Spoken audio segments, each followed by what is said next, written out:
అసలు ఈ రోజు పూజ చేయడం అనేటటువంటి దాని వల్ల వచ్చే ప్రయోజనం ఏమైనా ఉంటుందా? అసలు దాని వెనక ఏదైనా శాస్త్రీయమైన కారణం ఉంటుందా?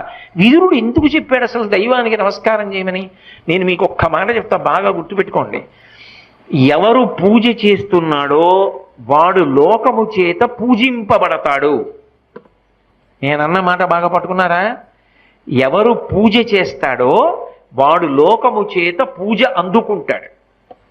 అదేమిటండి మీరు అన్న మాట మాకు బాగా అర్థం కాలేదు, మీరు ఏదో అన్నారు బాగుండదని అన్నాను అంతే అంటారా? మీకు వివరణ చేసే ప్రయత్నం చేస్తా. పూజ అంటే ఏమిటి?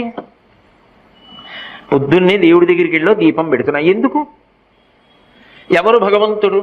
చంద్ర సూర్యౌచ నేత్రే కర్ణావాసా శిరోద్యౌ ముఖమవిదహనో యస్య వాస్తేయమబ్ధి అంతస్తం యస్య విశ్వం సురనర ఖగో భోగి గంధర్వ దైత్యైః చిత్రం రమ్యతే